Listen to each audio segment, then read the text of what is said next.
Good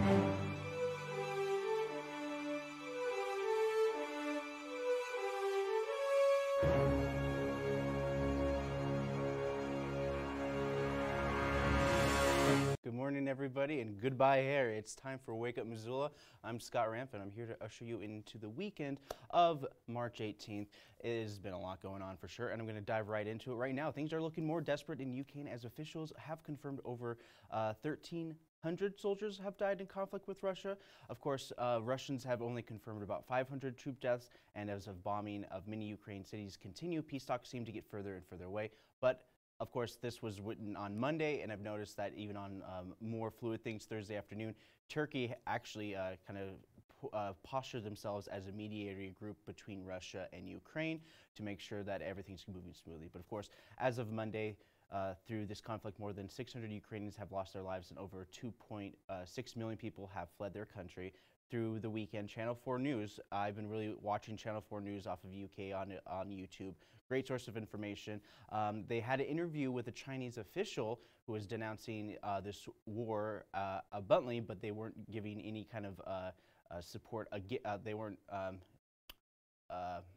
throwing Russia under the bus. They wanted to make sure that everything was great and they remained neutral. But of course, however, as time went on, they actually had Putin actually visited China, saying that they have given the utmost confidence to Russia in this invasion, as they call it. Economically, Russia has been cut off from the Western countries, and China will remain economically viable for their financial future. Putin met with Chinese leadership this week, raising many eyebrows as China remains neutral and tries to play the Ukraine conflict off along the lines of Ukraine conflict off along the lines of Western propaganda. Russia has egged on NATO and their allies, stating that their actions on the Russian economy, the cutoffs, the embargoes, the sanctions, and all that stuff are akin to war. However, many officials have been trying to stay the course and not get in direct conflict with Russian troops. The quiet part out loud is that Western countries don't want to get their hands dirty and are hoping Ukraine and Russia could come up with their own solution in the end. But unfortunately, a lot of people in Ukraine are suffering by these results. So far, the big ask from Russia for Ukraine is to put in their constitution to never join NATO or European Unions, and to demilitarize and get rid of any kind of attack weapons. And also, one of the weird things also mentioned is what they wanted to be part of the denazification of the Ukrainian country. I think a part of this, just from my opinion, is like one of the main reasons why Russia invaded, in Putin's mind and many Putin's statements, is that they wanted to denazify Ukraine. So that was one of the things that they wanted to do to see if they could save face in the future. Vladimir Zelensky President of Ukraine spoke to the joint meeting with the U.S. officials via video chat and has shown Ukraine is more interested in saving people than dealing with the politics of the world. They want to figure out how to get a ceasefire, get the people safe, and they're saying that this is akin to Pearl Harbor and 9/11. However, one of the things that remains fairly untrue is that Russia has not attacked any Western countries, so there's not that kind of incident.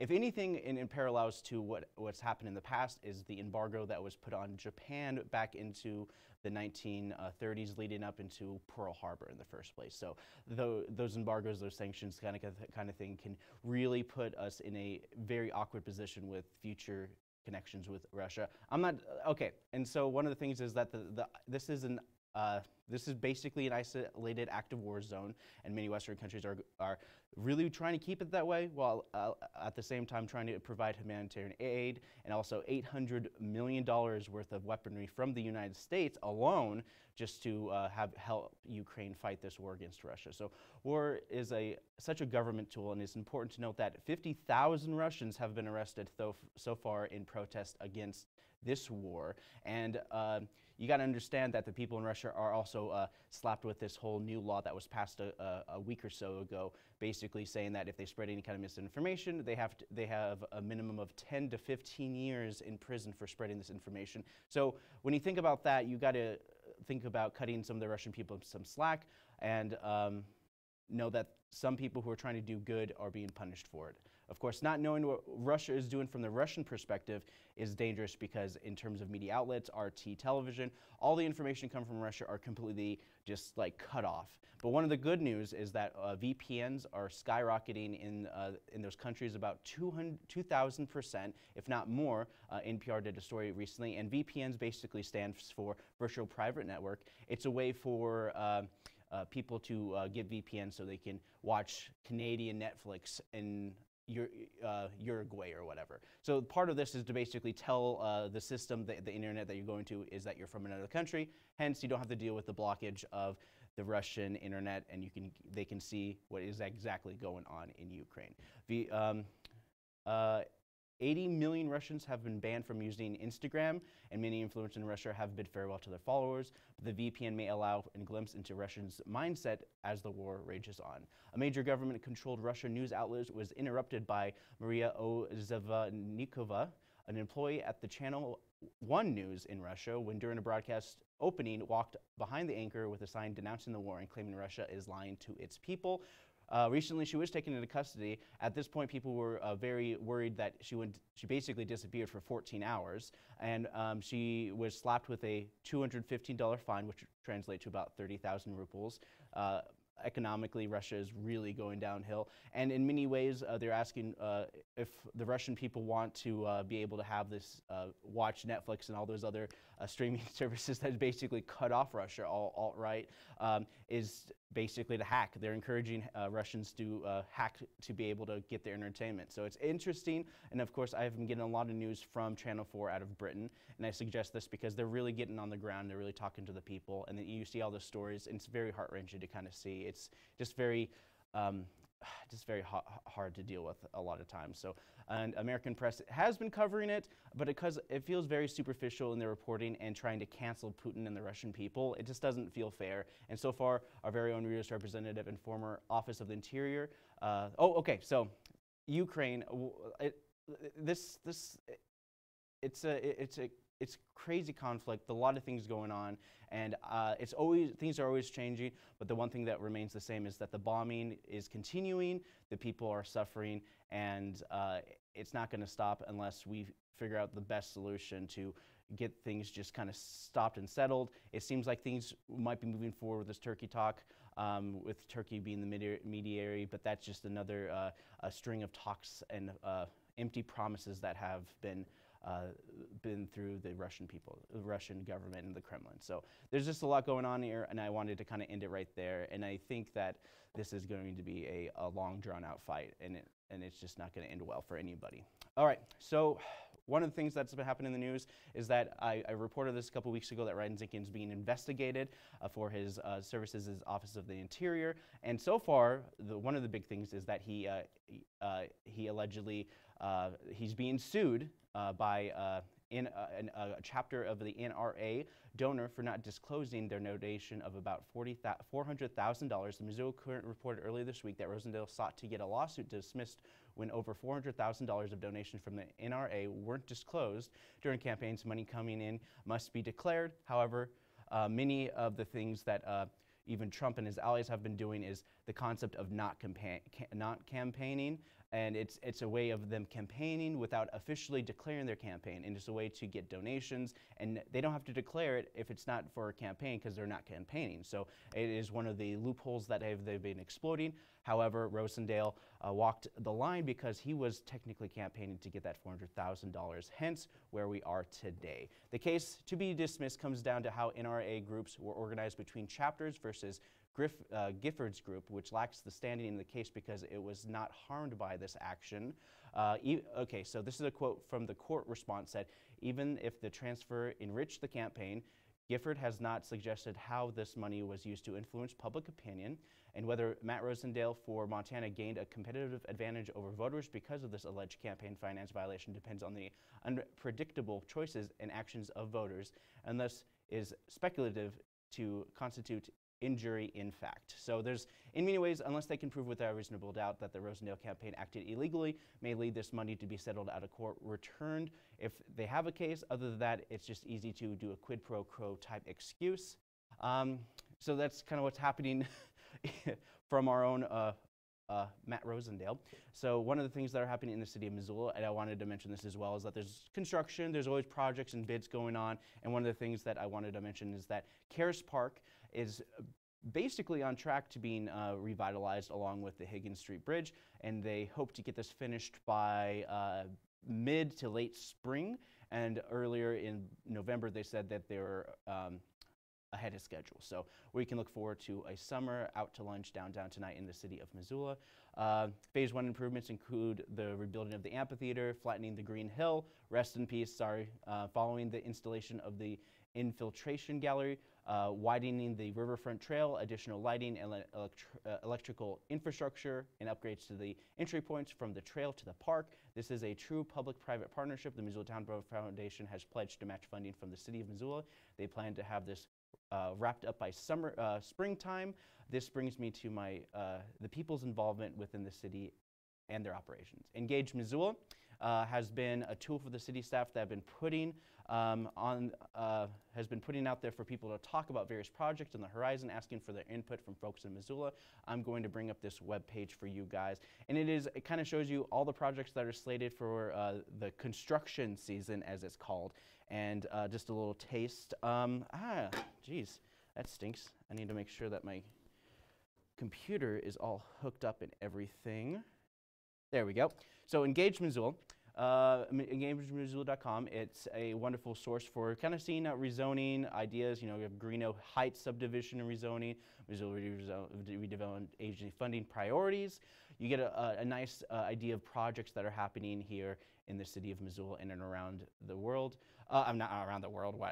Sorry, I'm just talking out my butt right now. But anyways, I think this is a great opportunity for people to get input, and they've been talking about this in City Council on repeat for quite some time now, and I think it's important to kind of let you guys know exactly how you can get involved with your city government. All right, that's it for my news report, and just kind of giving you a rundown of things that are kind of happening in and around Missoula and the world, of course. So here is an art bite by our very own Rick Phillips.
You know, it's always nice to kind of have a kind of like a relaxing video to kind of ease you into the morning. Let's talk about some things that are things that I can tell you about these movies coming out. They can probably just avoid. It is time for Pre-Critic, where I prejudge a movie based on absolutely nothing except for maybe a poster and a little bit of a synopsis. And if it is really vague, I make an effort to watch the trailer, and I'm like, okay, whatever.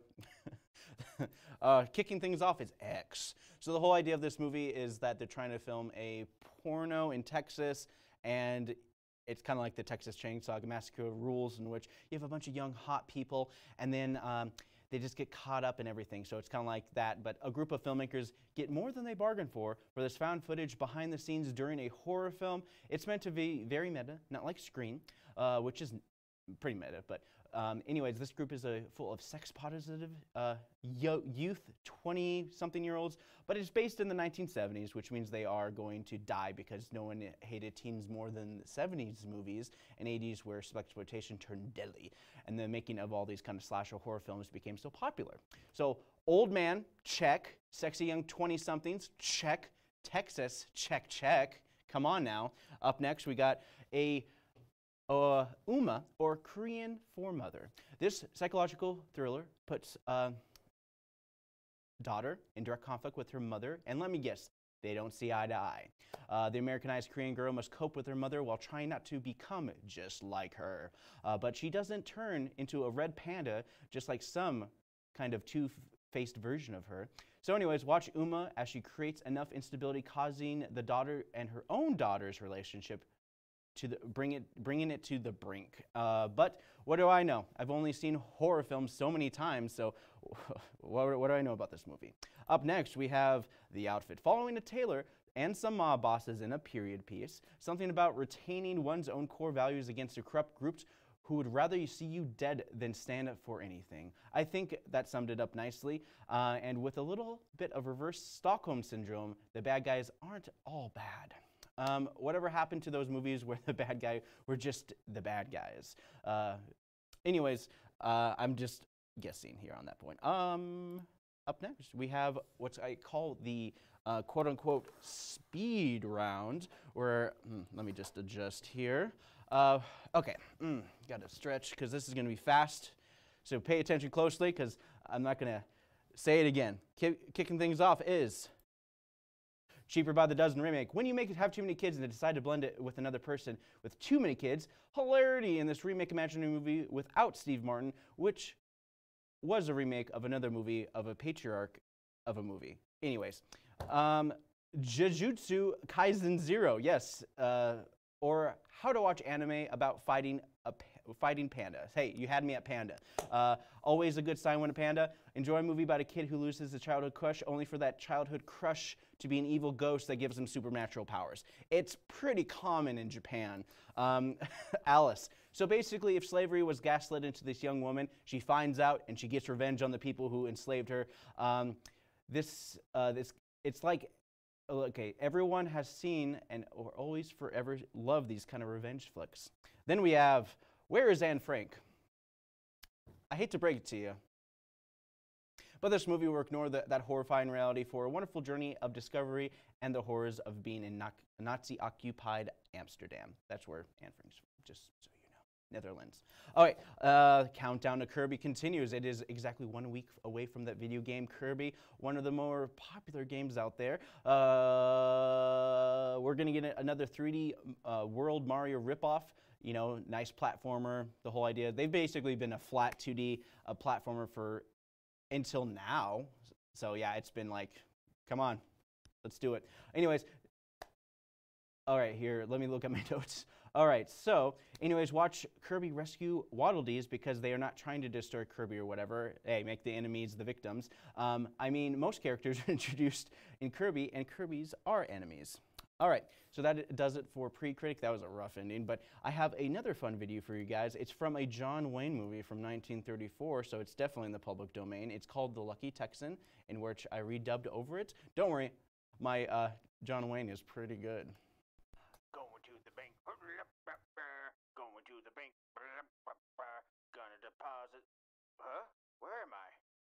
Oh yeah, I got a whole thing of money. Oh, money. Nobody steals from me inside this bank. Doop-a-doop-a-doop-a-doo.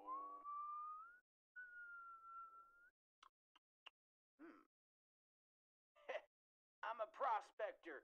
Put my money somewhere that will keep it safe for me spending it. Sir, my job is to point you in the right direction. Thank you kindly. Hello? Come in. Yo! Alright, come in. Hey there, banker man. Oh, hey. What's going on? Well, I'm a prospector who made more money than I'm willing to spend right now. Sounds like you could use a bank. I'll take that. Write you down a receipt. A sneak, a sneak, a sneak, a sneak, a sneak, a sneak, a sneak, sneak, sneak, sneak. Where am I? That sounds great. What? I wasn't really listening. Could you repeat that for me? Well, Mr. Thompson, I'm writing your name down and making a PIN code so that you can remember. I can't remember anything. Yes, but regardless, you need to have some form of identification. And besides, it's a small staff, so we know exactly who's putting in an account. So we'll be able to help you. So what's the point of having a bank in the first place? Well, now that you have some money in the bank, we could turn it around and collect interest off of other loans from the bank as well. Wait a minute. You're using my money to give to other people? That's how banks work. Well, that doesn't sound right. I want my money safe. I guarantee your money will be perfectly safe. Howdy, Sheriff. Howdy. That a silencer? I don't like the sound of that. I don't know about you. I better touch things. But the next person I see is guilty. Hello, Mr. Banker. Oh, no. But I just gave you my money. How the heck did you... Oh, man. Are you okay? What's going on in there? Come on, let's go check it out. Hold on a second. Oh! I guess you're not Banker guilty, Banker. Well, man, I found him like this. I didn't know what to say. I deposited my money here, gave me a receipt. You're under arrest. No. For the murder of the banker. Come again? I said you murdered the banker. You got that? What? But, okay. Well, so just like that, I'm in for murder. Can you help me in any way? Well, let me tell you there, kid. I'm gonna help you, and you're gonna get saved. Bless you. I'll write you a song. There he goes with the 10-gallon hat. On the horse, he's gonna save the day. There he goes, he's gonna save the day.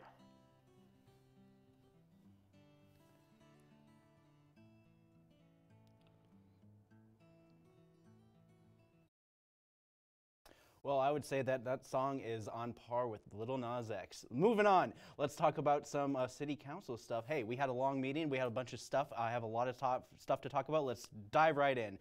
The city's hybrid took into effect, in which they actually showed up in person, most of them, and they had a bunch of laptops kind of around the city council chambers. A lot of them were in attendance, and here is Gwen Jones kind of talking about their process and how they will plan on moving forward with this new kind of hybrid setup.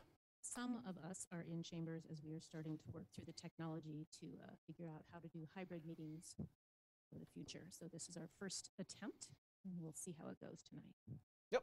So there's definitely the option for some city council members to stay home if they wish to do so. Some of them who are eager to get back to the city council chambers to go back to the old normal back in the day. So exciting stuff. Anyways, well, let's plow along. Public comment spoke on the current item that's on everybody's mind and came up with a logical solution to us dealing with our oil dependency, increasing our ability for sustainable energy, and using renewable resources. The city of Missoula is purchasing 3 new Ford Explorers for the police station, new pool liners for Splash, Montana. We have all sorts of claims that will be paid for to essentially keep the lights on in Missoula.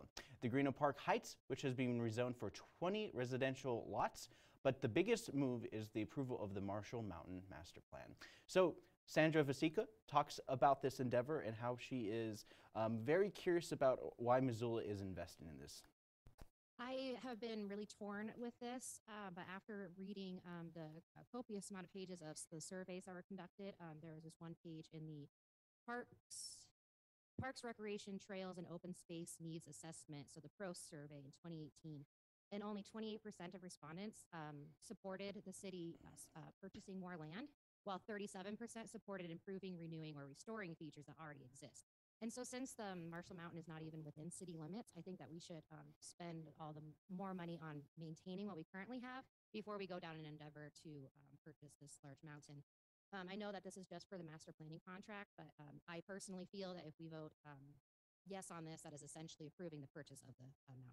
So I will be voting no on that. And so far, the city plans to pay $130,000 for this assessment to be done for this particular site at the Marshall Mountain. Purchase of the open space land isn't only about buying city-zoned areas, as the city have purchased land through open space bond outside the city of before. It's still within the purview. It's a little bit further past the city limits, but it's not too far. However, the master plan is $130,000, and Sandra was the only one to vote no on this measure. Up next, we have some rezoning. So there's going to be a lot of things going on here. So I'm going to try to be as specific as I can about the topics. So River Road property is 2 acres south of the river. 2 acres south of the river. The River Road property, it's off River Road. It's a little bit further past the Clark Fork, further south of the Clark Fork River, and they are looking to increase the proposed amount of housing and dwelling units, basically doubling the size to have more infill to match the Missoula's master plan and zoning. However, the site is near a bunch of other neighborhoods turnoffs among these streets, and the rezone may open the door to higher density development. Alex Edem, community planning, says that the rezoning could look like this. So the key components of the difference is the units per acre. So RT10 to recover is 4 dwelling units per acre versus RT 5.4 is 8 dwelling units per acre. And how that ties into the subject property at 2.38 acres is RT10 allows for 10 dwelling units for the current parcel size, and RT 5.4 allows for 19 dwelling units. Okay, so in layman's terms, the whole idea is that it's not just about kind of like the rezoning. They're kind of like doubling down on this neighborhood, but at the same time, they're trying to adjust the sidewalks and trails, which sparks some public comment and reactions to this particular meeting. Joe Denert, IMEG, the developer, talks about this proposed property, and some of the things the public comment will be saying after this is kind of not necessarily about this property development, but they talk a little bit more about the area around the property. You know, River Road and the improvements needed along River Road has really come up in almost every public comment that's been received up to this point. And unfortunately, we can't improve the entirety of River Road. However, I don't think it should go without mentioning that some improvements are better than none. And the sidewalk and the boulevard improvements along the frontage of our property will definitely help the pedestrian travel along River Road because it is much needed. And I would argue that having additional residents along River Road creates a need to bump up that complete street project that's already been slotted on the long-range transportation plan. So having extra residents will do nothing but help that cause and potentially up that timeline because extra residents might produce extra need. Okay, so some good news right there, but in terms of the short term, it doesn't seem like any kind of progress is going to happen on those roads as well. Just thinking back to my own street off of Eaton, they did a proposal to put in about I think it was about $130,000 for the neighborhood people to pitch in for the sidewalk replacement. But then, you know, as I went further into the meeting, it turns out that they're going to be replacing a good chunk of the sidewalk, which would be originally the cost overall would be probably well over $800,000 to $1 million for the sidewalk replacement, and the people of the particular neighborhood going along Eaton Street have, like River Road, asked for this to move forward, long-range transportation kind of deal. And like anything, long-range transportation it's going to take a long time for it to get slated for repair, update, and infrastructure improvements. So let's talk about Bill Constock. He, during public comment, lives 3 dorms down from this subject property of development. So this is what he had to say in terms of this new neighborhood being built. From what I've been able to tell looking at this plan, you know, they're asking for a significant increase in density. And, you know, I believe that, you know, we can handle that kind of density in the neighborhood. But we want to, it looks like way, and excuse me to the developers, but a little bit that I've seen, we're shoehorning a bunch of houses into a pretty small place without really thinking creatively how this kind of thing could be done. And I think as a neighborhood and as a city, we could probably do this kind of density in there in a way that could showcase how we can do density within this city. and something that we could be proud of within the community and within the city as a whole, and maybe even beyond that. Okay, so that was one of the public comments. We also had another public comment talking a little bit more about this as well, that Shirley Kinsey also agrees with additional development to be put on there, not just the neighborhood, but also more infrastructure. Putting in this large of a subdivision in this real narrow lot will only hasten to the failure of an already deteriorating infrastructure. So River Road, in my mind, is not an appropriate urban collector. The road has no shoulders, no sidewalks. To get to the urban transit stop, you're forced to walk in the street. It's even dangerous to ride your bike down. So, and the feeder streets are deplorable. Curtis keeps getting patched, and the street department works really hard at keeping it patched, and new holes develop right next to the patches. And you know, if you've ever driven down those streets as well, it's not only River Road, but Wyoming Street, especially once you get past the food bank and the bowling center, is that the road starts to narrow. There's a lot more parking. There's just a lot of congestion going on there as well. And so far, what I'm looking into at this zoning is typical. You're developing on this property, but let's not talk about that and put focus on the road adjacent to the property, which is an important feature that a lot of public comment brought up, because it's the whole idea is just like, hey, it's really cool that you build in this neighborhood, but like our concerns are realistic. But at the same time, it's like one of those things that it's like you didn't really know about the amount of people who are concerned about this site until there's some kind of development happening on this side as well. So River Road, but based on the long-range transportation, according to Alex Eden, River Road itself could get those improvements in 8 to 15 years. This topic went through quite the rabbit hole for trying to develop a new neighborhood, but sends a message that this area does this area needs work. Jordan Hess addresses his decision to vote on this, and this is what he had to say. There's an infrastructure deficit in this part of town. There is a lack of water infrastructure, which was incredibly frustrating as we were acquiring the water system, that the previous owner of the water system neglected to install adequate water infrastructure in this area. That is being corrected over time, and development in this area will help correct that infrastructure deficit. It'll help create more investment in our water and wastewater systems, and it'll ultimately drive investment in our transportation system. River Road needs to be improved. Full stop. It needs to be improved, and I will support projects that will do that when the time comes. Okay, so that was Jordan Hess, City Council member, talking about that we got to keep moving forward, and sometimes we can't please everybody.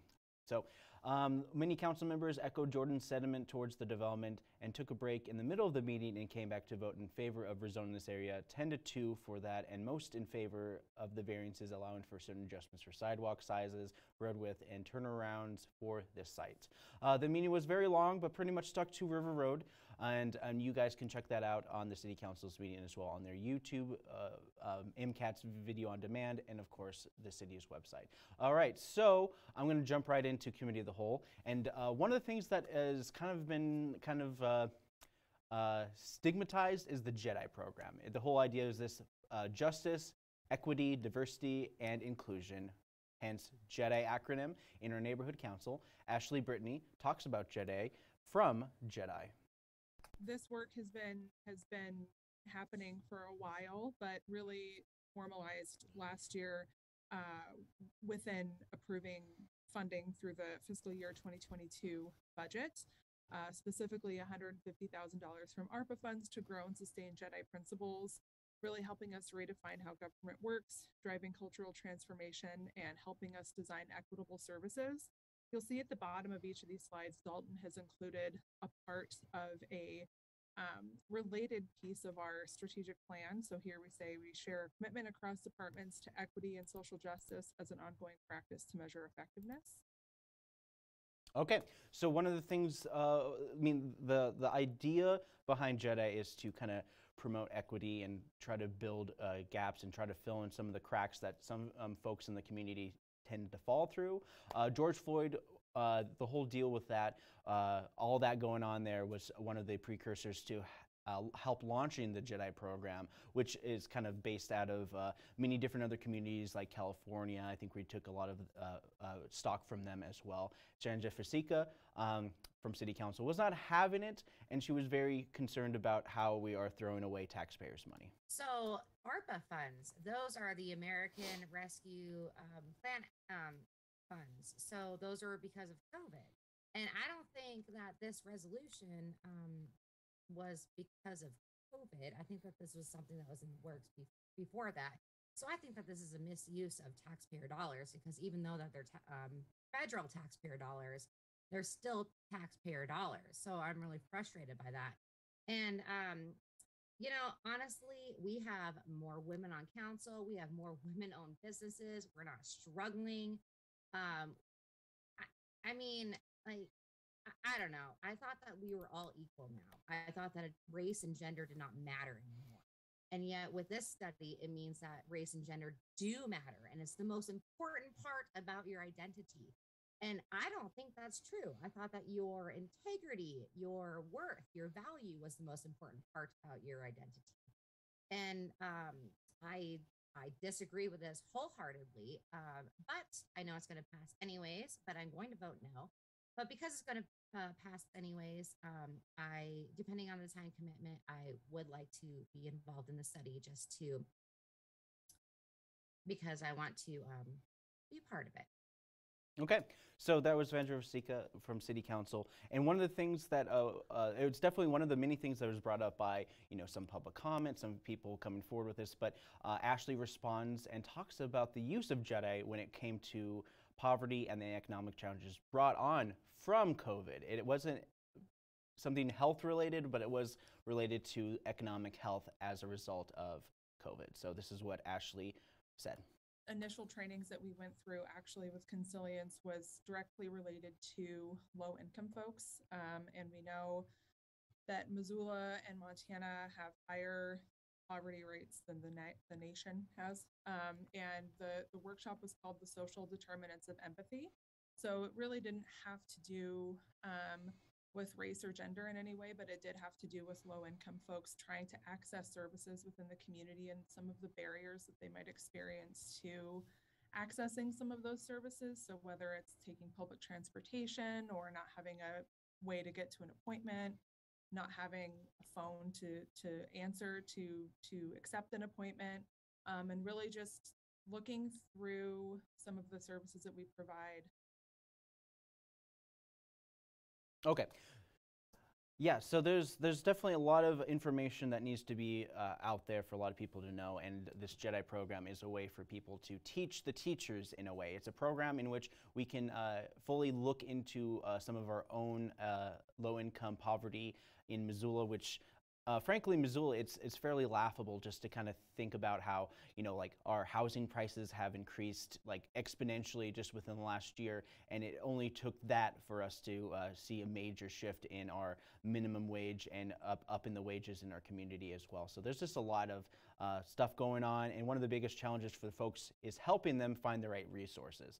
Hey, you see someone on the street and you're just like, hey, why don't you just do this one program? Like they don't know about that program. They're new to town. They just blew in from whoever or from the Greyhound bus station. But it's the POV is basically embedded in Missoula's zeitgeist, but there's more than just Poverello Center. There's a lot of other programs in place, and this is the Jedi program is a great source for kind of like a how-to kind of deal. So it's kind of like those kind of in terms of answering Sandra Vasika's city council member is to don't knock it till you try it kind of approach. So COVID relief money is being used to relieve people who were economically affected by the lockdowns imposed by our government. And this Jedi program is to help usher a way for people to give them a pathway to allow them to get to these resources for them to be able to get the programs needed to help them economically. Hey, you don't even know if you qualify for food stamps. You might make a good amount of money. You're just like, I'm very comfortable in my life, but then you didn't know you're eligible for certain benefits from the government as well. So it's a great resource for people who don't think they need it, but it's always nice to have. Hell, sorry about swearing, but the Missoula Food Bank doesn't discriminate on people's economic background and accepts all people to just walk in, get some food, and just head on out. So it's just one of the things that most people just don't know about. And speaking of things that people don't really know, is that recently the city, there was some concerns about the use of security within the POV and also some of the Johnson Street, as well as some of those temporary safe outdoor space, which brings me on to my next topic, which is called Operation Shelter, which is an amalgamation of both POV, emergency winter shelters, but at the same time they added a Rogers International LLC as security to be part of this. So before we jump into that, let's talk about Ashley Armstrong, who is from the POV, who speaks about this, who talks about the POV just this last year. So in May of last year, that's when Operation Shelter originated. There was an emergency declared of urban camping by city and county elected leaders, and so that's what prompted all of us staff to kind of dig in and take next steps in initiating a lot of these projects. The Office of Emergency Management with the county did a bunch of research, looked at sites, looked at gaps, and presented all of that research in July of 2021, at which point staff were directed to further explore those options and take next steps on implementation. So basically, Operation Shelter, I hate to say it, but it was basically created as an embarrassment within the city of Missoula, because the city of Missoula, through the health department and health hazards, basically forced people out of their encampment off of the Broadway Island. Just off of Broadway, it was across from the POV, and they did a press conference in which you can watch on YouTube, MCAT's YouTube channel, and also video on demand, where you can find out more information about it as well. They did a press conference saying that they did their approach completely wrong, and now they doubled down on this Operation Shelter to move forward in terms of finding a better outdoor space for them, and then having the security to have the idea of safety put in there as well. So the Emergency Winter Shelter was the one-stop shop for spillover, and during the pandemic made it even harder to help people in limited capacity. And let me save some time from this meeting. In the last year or so, Missoula has launched the TUSOS, Temporary Safe Outdoor Space, outside Missoula near Lolo off Highway 93. This was a plot to get the encampment off the Clark Fork River Reserve Street encampment to move. Of course, many of them did not, but kept this site. And next, they forced people off the Broadway Island, as I told you before. The next step was to create a fencing around the entrance of the Reserve Street encampment. And so that entryway on the south side of Clark Fork River on that Reserve Street encampment was kind of like blocked off completely. But one of the things that they added later on is that they pushed them on the north side of the river next to the wastewater treatment plant by a Missoula Eco Compost for another temporary safe outdoor space. The thing about the other site is it's way out of town, and it's almost it's like so hard to get to on the 93rd Street. But when you're closer to the Super Walmart that is between Mullen and Reserve, it gets a little easier. Not to mention they have a better access to be able to get there in the first place. So this is the newest thing added with the shelter. Brought security guards from Rogers International LLC to oversee security on these sites to help de-escalate situations rather than have the police get calls of folks loitering near properties and businesses. The shelter system has reached farther than send them to the POV and forget about them. It's been a new program, and it's continued to create designated outdoor space to basically control the flow of homeless, while the city says it's for the health of the river. Like I said, you can check out the press conference to talk about how the city and county have course corrected, and Operation Shelter was kind of like born out of that desperation. So Ashley from the POV talks a little bit more about the outcomes from Operation Shelter, and this is what happened. So these are the folks typically at the, in the most vulnerable level of the system. They are highest utilizers of various crisis resources across the system. And so the support specialist working specifically with those individuals has 9 clients already, and just in the month of February had 20 meetings with those clients. So they're already really active in doing a lot of this engagement. And like I said, many of those meetings are in person at the shelter sites where these folks are staying, or at other locations accessible with other programming, and really trying to meet folks where they are in person. Yep. And so, you know, one of the bigger challenges is, of course, you know, the willingness of some of those folks who don't have a home, and they also have major trust issues with the government systems that have let them down so many times and time again. And so also the security has resulted in little to no issues around the neighborhoods around the POV and Johnson Street, and has seen lower use of police calls. They didn't have the numbers because they didn't officially end Operation Shelter this year quite yet. However, this did address community concern about the security and their full body armor, and they also have guns. Daniel Carlino, City Council, was worried about those. Gwen Jones talks about the bigger picture. This last winter, and I think there have been so many success stories that I hate for us to get hung up on the narrative of security force when a lot of thought went into it. And what we need to do is, moving forward, figure out how can we make it better for next year? What can we do so that everyone feels safe and comfortable? Yeah, so the whole idea is security is something that it's nice to know it's there, but sometimes you don't like to see it. It's a very it's nice to have a security contract too, because at the same time, since it's a private company, the city can choose to not renew their contract with them. The library also uses a security company called Phoenix Security, and they were asked not to carry guns, and they obliged. So perhaps that could be looked into the future of this particular idea, but that's where I'm going to end this particular meeting. Operation Shelter has been a success.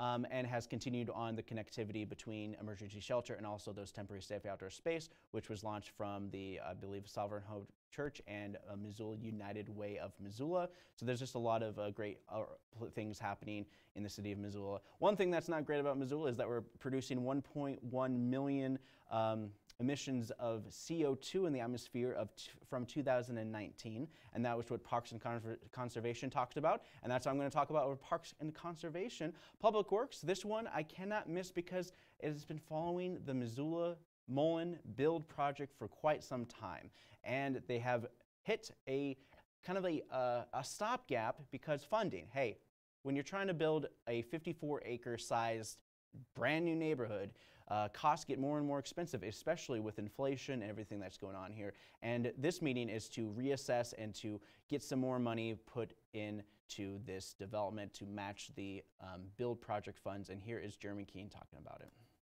We were ready to go to construction in 21 and ran into some pretty significant cost inflation. So that forced us to go back and revise the scope of the project and add additional funding. And it also forced us to go back and resubmit our grant agreement with federal highways for the federal grant. So that unfortunately is about a 6-month process to get the grant agreement reviewed and approved, and we've just completed that. In the past week, received final approvals to issue a contract and notice to proceed with our contractors. So that's great news. We did incur some additional inflation during that time. And this amendment to our agreement basically trues up all the funding so that we have a fully funded project. Okay, and so they're asking for an additional $1 million to help forward this project moving forward. Another big issue with costs associated with this makes developers jump the gun on some projects, but at the same time with the city getting involved, the timeline usually gets stretched out a lot of times. You know, the slow wheels of government keep on a-turning. But the biggest issue in terms of having a developer getting in bed with the city is that there's things like this that could happen with inflation and stuff like that, and any kind of delay with development could potentially cost developers tens of thousands of dollars. So it's in a short amount of time too. It's kind of ridiculous just how much developers can actually lose, but at the same time they do adequate risk for this. And one of the big things is that $13 million that was passed many years ago with the better utilizing infrastructure to leverage development, the build grant, and so with these adjustments they're moving forward with that.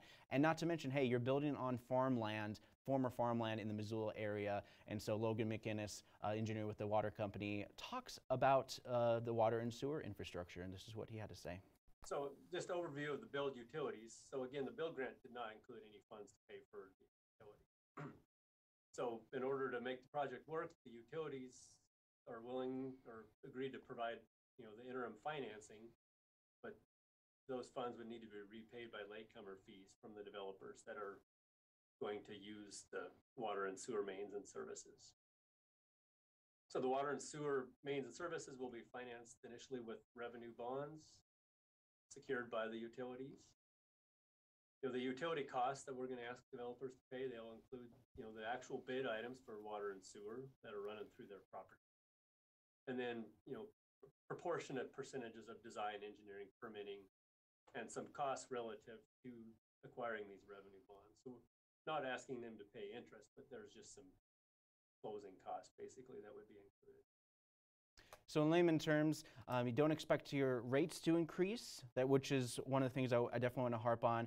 And building neighborhoods on former farmland, like I said, is very difficult and can get very expensive. One of the things is that the water utility in Missoula is looking to figure out a best solution and cost-effective solution to build the infrastructure to build these new dwelling units, but will incur some of the costs associated with this because they would have to put out some of the money from the water company to be able to put this infrastructure in there. However, one of the things is that the return in investment, so imagine you're paying about $50 a month for water, if you're lucky, anyways, which would bring it about to, like water and sewer comprehensive, combining types of stuff like that. So 54 acres, and I'm just taking the model from the River Road earlier in the day, and I did the math, and let's say there's going to be about 1,000 dwelling units who pay about $50 a month. So that would bring it to about $50,000 a month in revenue for water company.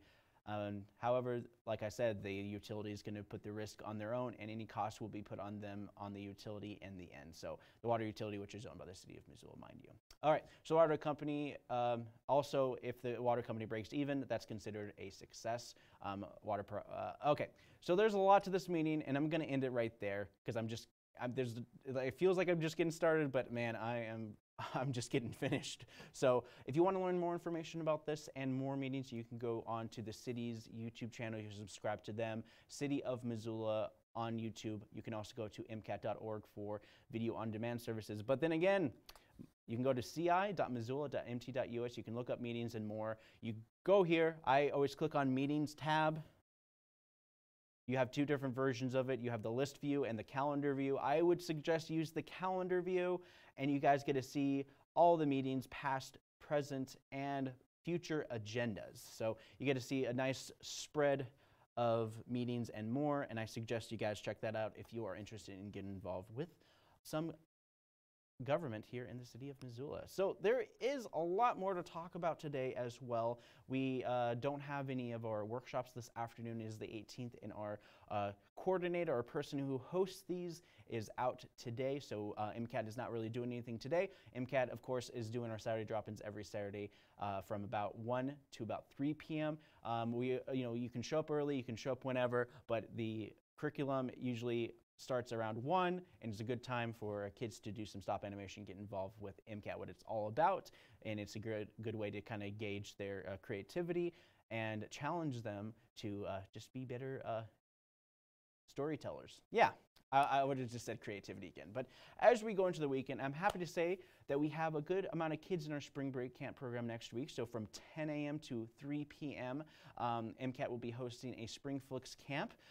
It's going to be a fun time for those kids, and we're going to be showing a premiere of all their videos next Friday in the afternoon. I might have a couple videos to show you guys next Friday morning for my morning show, so get excited for that. Those kids always make some great videos, and it's always nice to see kind of like an improv kind of film. It's really fast, loose, and just kind of fun, and we try to piece it together and make the most sense of it. And if it doesn't make sense, even better.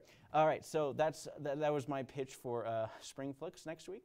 Some more library stuff. Tiny Tales and Storytime are happening this weekend at around 10:30 a.m. It's a good chance for kids to get involved with reading. Yarns and Watercolor is a great opportunity for people to be part of this ongoing event. It's watercolor or yarns. You can do some stitching, crocheting, all that stuff. It's just a great way to hang out with people and just do that kind of stuff. And I mentioned the Missoula Food Bank during the City Council meeting. Missoula Food Bank is a great resource for people who, regardless of economic stature, can go in there, get some locally sourced, nutritious meals, and a good opportunity to get cheap food, especially during these times of inflation. The Phoenix Missoula is a kind of like a an organization that has been promoting activity amongst those who are recovering addicts, and so they're doing a recovery through writing at the Break Espresso Friday morning at 11 a.m. this morning. Sober Pottery Group is going to be at the Mayor Clay Studio at 3 p.m. So, you know, and they're doing this in conjunction with the St. Patrick's Day, because St. Patrick's Day is like the holiday to encourage drinking and all that stuff. So the Phoenix, Missoula is a sober activities gathering force, and it is a great opportunity for people looking to find fun without giving in to temptation. All right, let's talk about, oh yeah, Families First Learning Lab is doing leprechaun hats today at noon. So most kids are gonna have today off, as I heard from my niece and nephews, is that they had a short day on Thursday, and then they're not having school today, and they're gonna be off for the whole of next week through MCPS. So it's a lot of interesting things happening in and around the city of Missoula. I'm going to kind of briefly go over a couple things. Missoula Public Library has late night movie nights, usually on Friday nights, 6:30 p.m. You're only going to get access to the garage, to the top floor where they're going to be showing the movie, and it starts at 6:30. Doors are opening from 6:15 to 6:45. After that, good luck. You're not getting in. Also, MCT is putting on a great show this weekend, well into the 20th, which is on Sunday, and it's Into the Woods. It is Grimm Brothers Fantasy reimagined for modern audiences with some pop music and more. And also, what else? Farmers markets, winter markets, and all that stuff are ongoing as well if you're interested in doing that every Saturday from about 9 to 1 p.m. And they're going to do this well until they start doing the farmers market in downtown Missoula as soon as early summer starts. I want to say sooner than later, probably in May. So, oh, and yeah, like honestly, I'm really crunched for time, but this is probably one of the most important jazz events in northwestern United States. It's the Buddy Defranco Jazz Festival. It's the 42nd annual, 42 years of jazz featuring Buddy Defranco. Buddy Defranco was a name that was added on later on, but it is a good resource. It's 7:30 tonight, and it's happening all week long. They have a bunch of clinics where they have a bunch of kids from 45 middle schools, high schools, and college jazz combos and jazz bands from across the Northwestern to the UM campus to learn language of jazz. So that's it for my morning show. I want to thank you guys for joining me. If you want to learn more, you can go to MCAT.org. You can find me on YouTube and Facebook under Wake Up Missoula. So for Wake Up Missoula, I'm Scott Ramp. Have a great morning, and have an even greater spring break.